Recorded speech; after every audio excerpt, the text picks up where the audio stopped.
little bit of the trailer.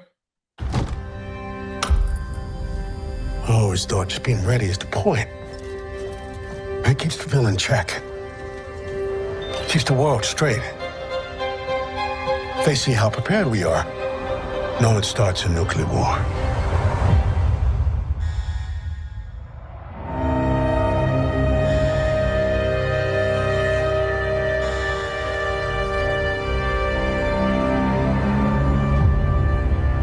Approximately 3 minutes ago, we detected an ICBM over the Pacific. Current flight trajectory is consistent with impact somewhere in the continental United States. Have we seen that country before? No. Is this real?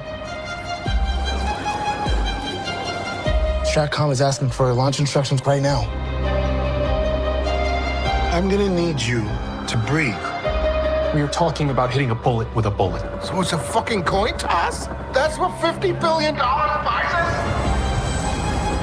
Get in the car and just start driving. If we do not take steps to neutralize our enemies now, we will lose our window to do so. If we get this wrong, none of us are going to be alive tomorrow. There is no plan B. We did everything right? We did every fucking thing right. None of this makes sense. Making all these bombs and all these plans.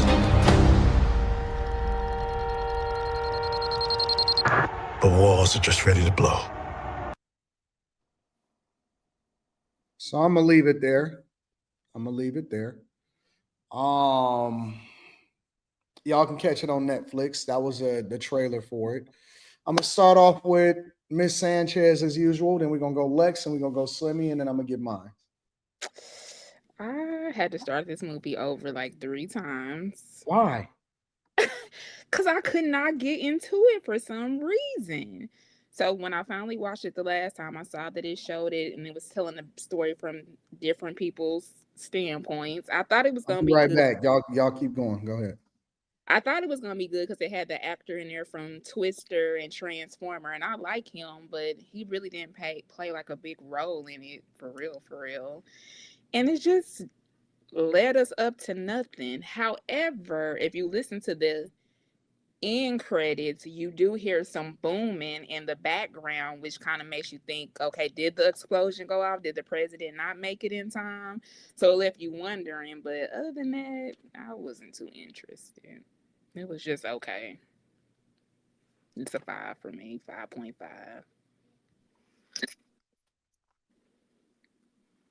Miss Sanchez, Lex. I ain't gonna call on y'all because I gotta run and grab something real quick because I got something coming. I liked it. It was good to see other people's perspectives. I did learn a little bit because I'm like, I like to learn what words and stuff mean. So I learned about the Cuban Missile Crisis. That was the first time or the last time we went to DEF CON 2 in October of 1962. I learned about spy planes, and we actually have, like, all of these people controlling serious things that can impact the country. So, and it was very mind-blowing how in the movie they were talking about AI and how they could potentially launch missiles from the sea, so you wouldn't even see like who did the threat, or where the threat was coming from. And what do you do when you don't know where the threat is coming from? Do you just stand there and surrender or not? And why Chicago? What do we do? I was just curious because they said Chicago was medium impact and then I was coming straight for the city. And I thought, what would I do if I was in a situation? So I give it a 8.5 out of 10. It reminds me of what was that movie? Leave them all behind or something. So it reminded me of that. I don't think I've seen that one. Leave the World Behind. I'm sorry. Oh yeah, that was good. Leave the World Behind. That was a good film. Would you rate it, Lex? Leave the World Behind. I give it a 9 out of 10. No, this Oh, House of 8.5. Dynamite.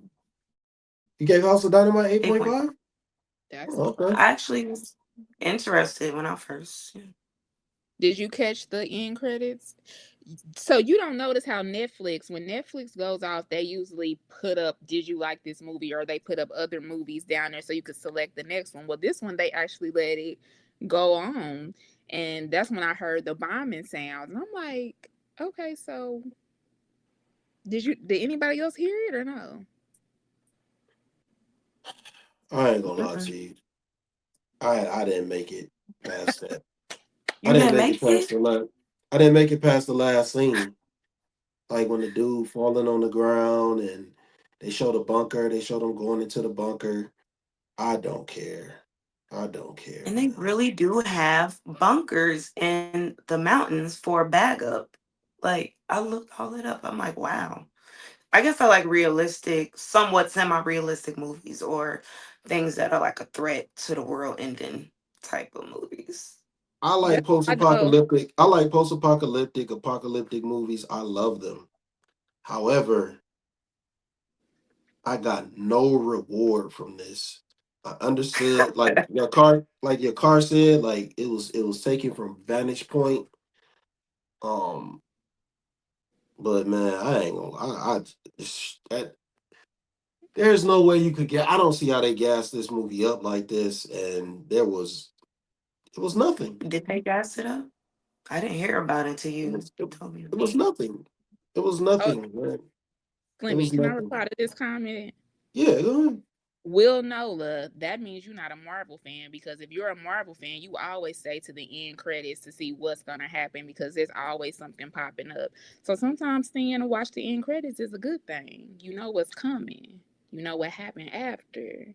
It's a good thing. Go back and watch it. Yeah, nah, don't go back and watch those end credits. Just you Don't waste your you see why time. I started over 3 times. I could not. Yeah, I couldn't. I started it over 3 times. I was watching it. Uh, what I was watching it Friday night. Fell asleep on it. I was watching it last night. Fell asleep on it. I started it in the when I got to Columbus. I started it when I first got to Columbus. I had to turn it off, and I couldn't watch it on the TV because they didn't have a smart TV at that raggedy ass hotel. So I would have saw it completely, but yeah, I watched it like so. I started. I might have watched it 4 times. Started over 3 times. Damn. But But Lex did some digger diving than what we was doing. oh yeah. She got the most out of it, and I'm glad she could I because like I a little couldn't get rabbit nothing. hole. I got nothing from it. I got nothing from it, man. I don't care about DEFCON 3, 1, or 2. I don't want to see a movie like that again without a fucking explosion. I want to see destruction. I need destruction. Wait. So what did Lex give it? 8.5, I think. What did you give Yeah. it, Miss Sanchez? A 5.5. All right, go ahead, Slim. Yeah, I didn't feel it, man. I wasn't. Maybe I wasn't in the mood. Maybe that's something that they should have took to the theater, and I would have appreciated it more because I spent my money. But I'm glad it went straight to Netflix because if I'd have spent my money, I'd be pissed. So I'm kind of glad I watched it on Netflix. The acting was horrible. Acting was trash. Acting was absolutely trash. Like Idris Elba couldn't save it. Everybody was just sweating. You know, they didn't really like even when they were nervous about everything. It just wasn't. Everybody was the same. You know what I'm saying? In their panic mode. It wasn't different types of panic. It wasn't like somebody started just trim. I don't know. It was just bad acting, man. It wasn't enough there for me. It wasn't. Everyone was fearful in the same way, if that makes sense. Everyone was completely fearful in the same way. Then they threw If that you could, girl Angel Reese in there for what? I'm sorry, Oh Slimmy. yeah, they did do oh that. man, that shit, Who did that they? shit was just like, and that's another thing. It was a lot. It was an it was just an incredible amount of worthless scenes. Like the whole scene where he was like, "Oh, my shoe! I need you to have him fix the shoe. Have him fix the insoles." What was that for? What was that for? I don't know, man. I didn't understand. What do you give it, Slimmy? Oh, well, Good Fortune was better than that. Ooh. Good Fortune was better than I think I gave Good Fortune a 3. This me Anton about to rate this to the So roof. so I gotta give this a 2.5, man. I You don't giving ever it a want to see 2? it. You giving a House of Dynamite 2.5? Really, Slim? Yeah, I don't ever want to see this movie again, dog. I You tried to understood watch why it 3 times and fell they asleep. So. I wasn't even falling asleep on it. I fell asleep on it the first night because I was just extremely sleepy on Friday after the show. I was just too tired, so I really shouldn't even count that night. But every other time, it's just like I started it over from the beginning because I'm like, damn, am I seeing the same thing? Am I seeing the same scenes over and over again? And I get what they tried to give it. I get what they tried to do, but it just didn't do nothing for me. Like all the different vantage points, and it's just like, why? Why did y'all do that? It was kind of pointless. It was just like, I don't know, man. They tried to, and I just couldn't rock with it. All right. So I'm gonna start off with my rating. My rating is 7.5. It could have went to 8. Easy. What? It could have went to 8 easy. All right, so let me explain some of this stuff, y'all. Y'all missing the Easter eggs in this thing. So, for example, Sonny, y'all said y'all didn't understand why Angel Reese was in it Mm-hmm. because he was showing up at a WNBA game, similar to when George Bush was talking to the kids when he got the call that the 9/11 buildings had went down. And when he went to the WNBA game, they had stood up to target Chicago, which is one of the reasons why Angel Reese was at the game.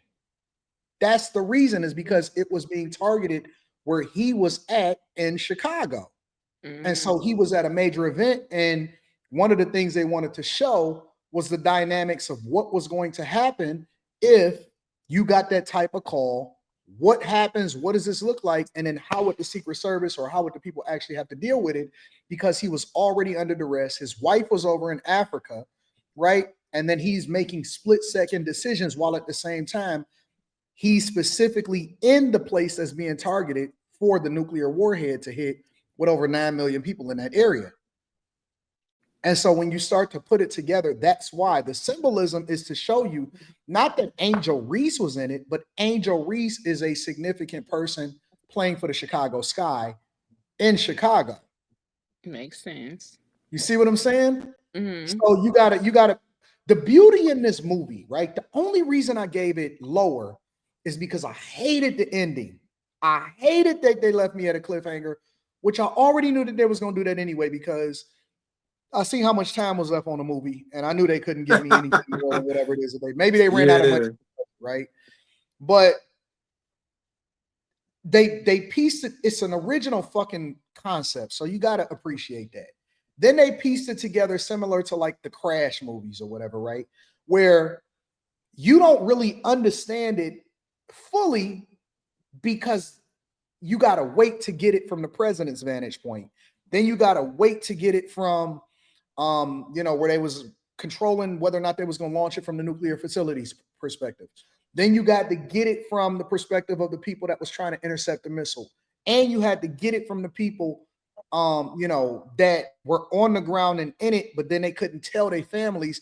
And then when the guy actually walked off the cliff because of the relationship that he had with his daughter, and she didn't, he just wanted to make sure that she was okay. But at the same time, he knew that she was going to die.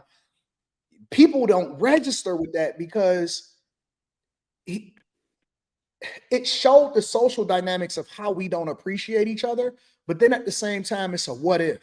How would we react if this type of situation happened? When I was watching it, I was fucking glued to the TV.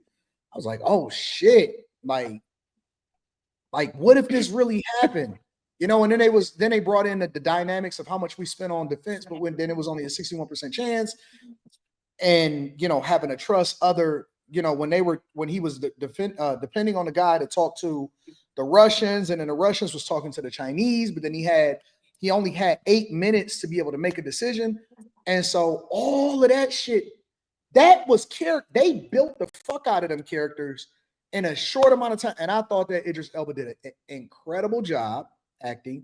I thought that all of the people were perfectly cast. When they set it up in the beginning to where they were basically, you know, showcasing how the military had been training for this, but it's a whole nother dynamic when you finally get in it. And they started even questioning themselves. And my man went outside and threw up, and then they was arguing with each other like, did we do this right? Did we get this right? I thought it was incredible. I thought it was incredible. I thought it was a great movie. And what sets movies apart for me is A, originality, and B, when you watch it again, or if you watch it again, do you catch shit that you wasn't originally able to catch? Or when I reflect back on it and I'm like, damn, that's why they did that, or damn, that's why they did this. Because it was different things that was being revealed when you then started to hear it from another person's vantage point, including when the woman, it was a lot of symbolism in the movie. Like when the Asian woman was sitting there and she was at the Battle of Gettysburg, you know, the reenactment of the Battle of Gettysburg, you know what I'm saying? But they was dependent on her in order to try to figure out if it was a possibility for North Korea to be the culprit behind it, right? The retaliation, all of these people's lives in the balance. And then when he asked the question, do you think that the American people will go for that?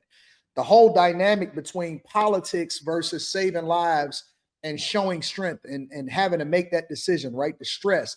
If you look at Idris Elba and how he was moving throughout the whole film, he wasn't just like a cool president. He wasn't an Obama. He was stressed the whole fucking thing from even before he found out. He was stressed the whole time, and it was highlighting, and they was saying it without saying it, the stress that was going on the job, right? The stress that he was enduring through while he was on the job. And so I don't know, man. I love that fucking movie, bro. I loved it. I absolutely loved it. I thought it was incredible.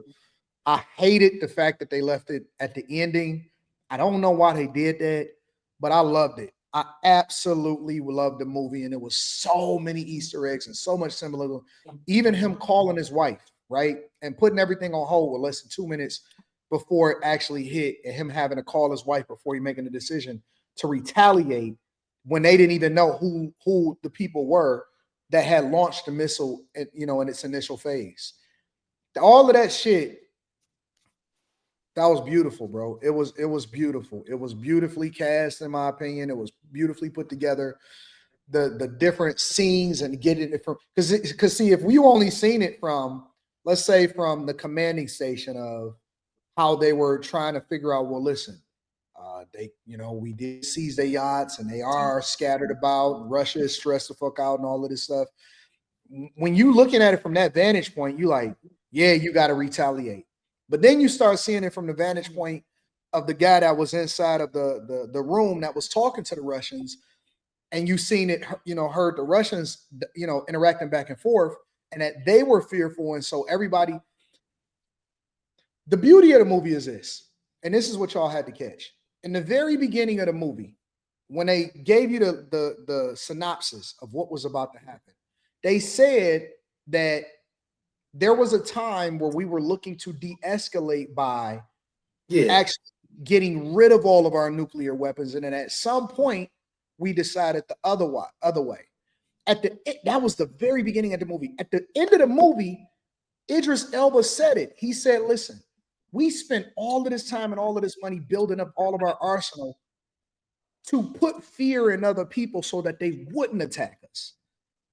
You see what I'm saying? Like, he brought it all the way back from the beginning of the movie when they were bringing it back from different people's vantage points. And he said, listen, this is what we do. And now we got to make a decision because we got all of this.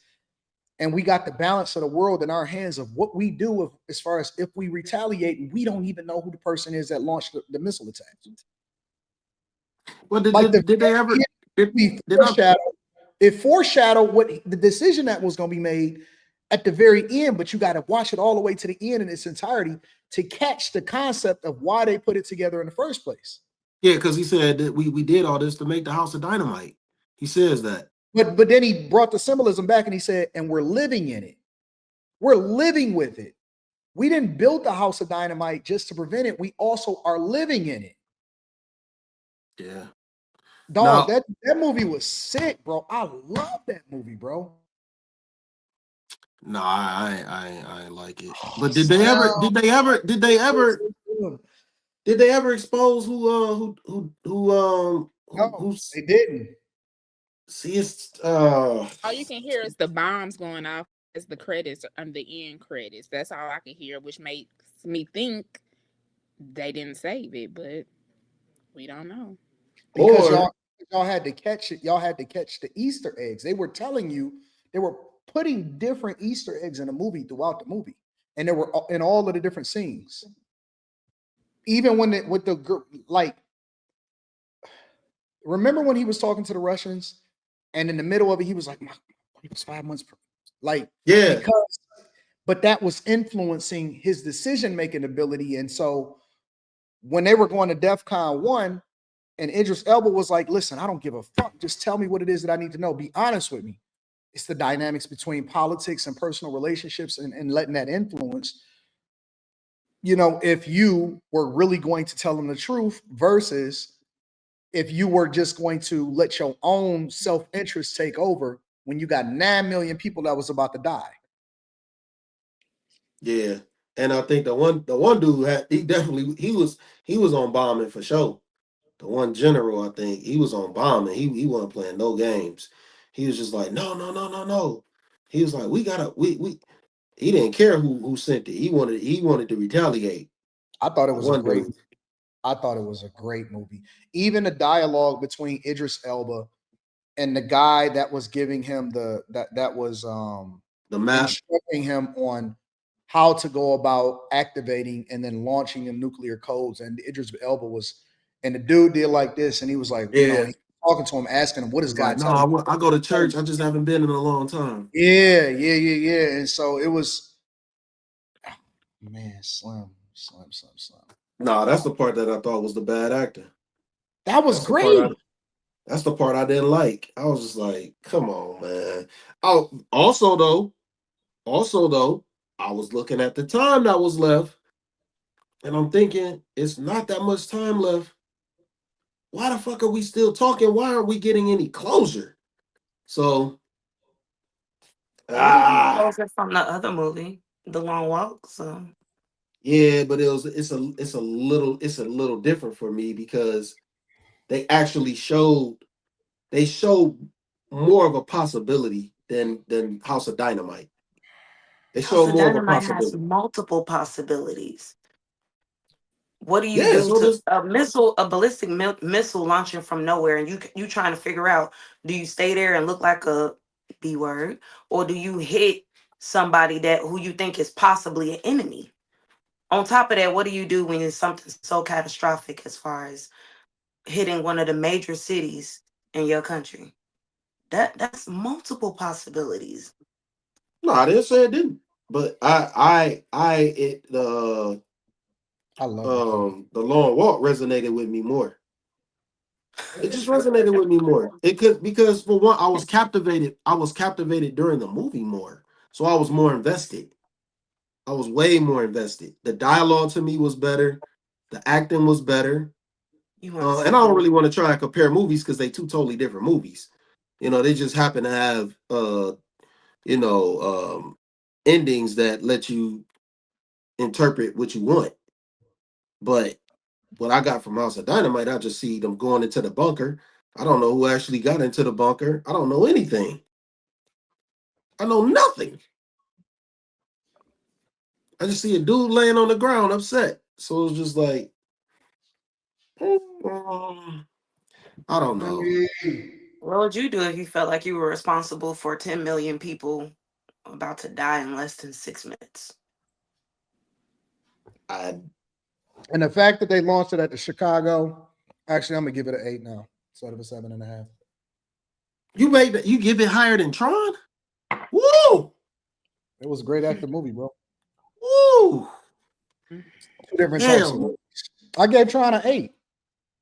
Oh, okay. I thought you gave it 7.5. Okay. 7.5. I gave them both 7.5. I'm giving it It's the extra same points. general area. I'm giving it extra points because Brandon Johnson is in Chicago, so launching it that way would be not as bad. Good Lord.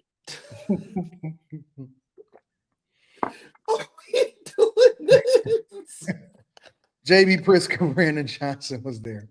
So I'm gonna give it some extra points for that shit. Yo, giving the extra points for that. But man, I thought it was incredible, bro. It was one of the better movies that I've seen in a long time.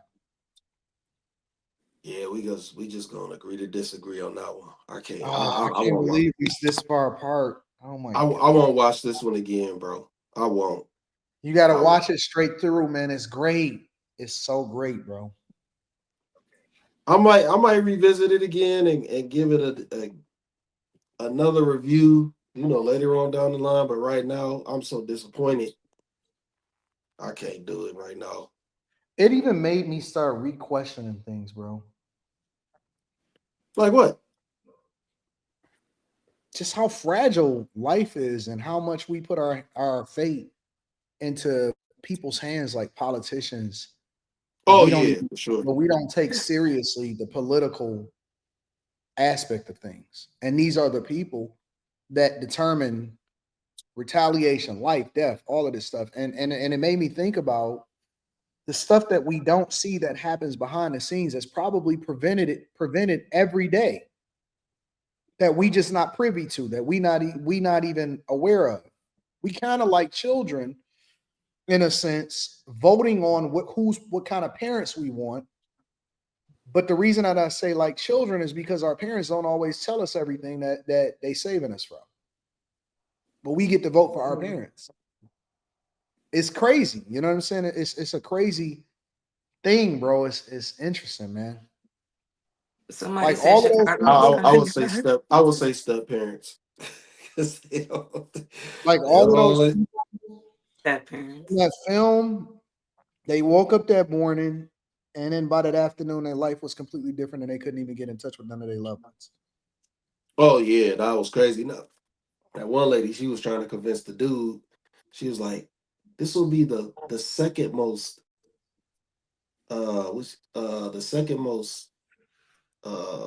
trying thing that happened to you today," because he was going to propose to his girlfriend. Yeah. So I took some little tidbits from it and how it was frantic, but it just didn't captivate me. Oh my God. Yeah, see, this is one of the movies where I feel like that you were talking about that was cheating. It was all this dialogue. They did a great job. All this dialogue. Good character development. They shot it from every angle with all different people, and they had a different, and it was because like even with it said POTUS, right, and President of the United States of America, and then they said, hey, what happens if it actually hits him? And we're gonna go down to the vice president, and then after that, and they showed the entire list, and he wasn't on camera like everybody else.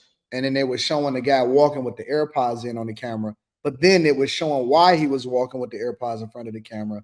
But it showed how oblivious everybody else was around him. Like this dude was on the phone with the president determining whether or not to retaliate because 10 million people was about to die, but they was making him put his phone inside of the scanner to make sure nothing is in it. You know what I'm saying? Like it was so many different storytelling tricks that was in it.